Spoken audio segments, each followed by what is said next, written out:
The True Story of the Three Little Pigs by A. Wolf. Everybody knows the story of the three little pigs, or at least they think they do. But I'll let you in on a little secret. Nobody knows the real story because nobody has ever heard my side of the story. I am the wolf, Alexander T. Wolf. You can call me Al. I don't know how this whole big bad wolf thing got all started, but it's all wrong. Maybe it's because of our diet. Hey, it's not my fault we eat cute little animals like bunnies, sheep, and pigs. That's just the way we are. If cheeseburgers were cute, folks probably would think you were big and bad too. But like I was saying, the whole big bad wolf thing is all wrong. The real story is about a sneeze and a cup of sugar. This is the real story. Way back in Once Upon a Time, I was making a birthday cake for my dear old granny. I had a terrible sneezing cold and I ran out of sugar. So I walked down the street to ask my neighbor for a cup of sugar. And this neighbor was a pig. And he wasn't too bright either. He had built his whole house out of straw. Can you believe it? I mean, who in their right mind would build a house out of straw? So of course, the minute I knocked on the door, it fell right in. I didn't want to walk into someone else's house, so I called, little pig, are you in? No answer.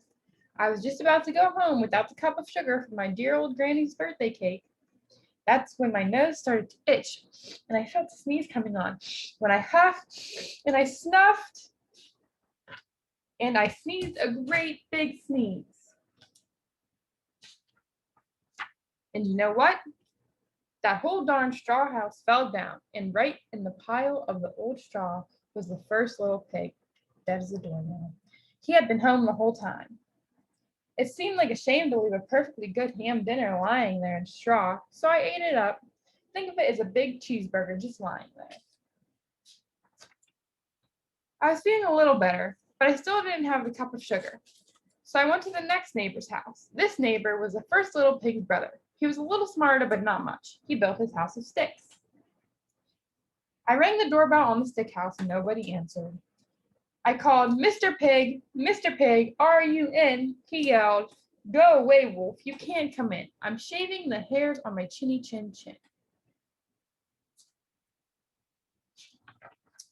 I just grabbed the doorknob when I felt another sneeze coming on, and I huffed and I snuffed and I tried to cover my mouth, but I sneezed a great sneeze. And you're not going to believe it, but this guy's house fell down, just like the brothers. And when the dust cleared, there was a second little pig, dead as a doornail. Wolf's honor. Now you know food will spoil if you just leave it out in the open, so I did the only thing there was to do. I had dinner again. Think of it as a second helping. I was getting awfully full, but my cold was feeling a little better, and I still didn't have that cup of sugar for my dear old granny's birthday cake. So I went to the next house. This guy was the first and second little pig's brother. He must have been the brains of the family. He had built his house of bricks. I knocked on the brick house, no answer. I called, Mr. Pig, are you in? And do you know what that rude little porker answered? Get out of here, Wolf. Don't bother me again.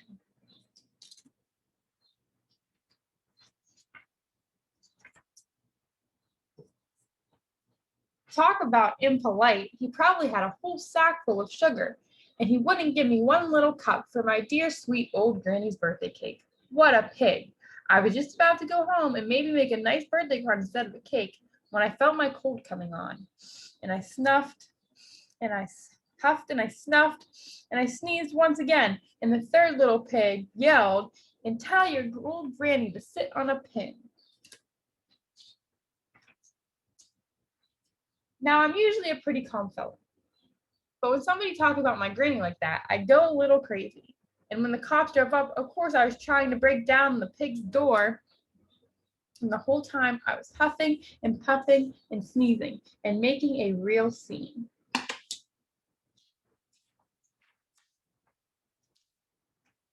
And the rest, they say, is history. The news reporter found out about the two pigs I had for dinner.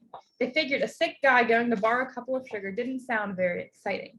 So they jazzed up the story with all that puff and blow your health down. And they made me the big bad wolf. That's it. That's the real story. I was framed.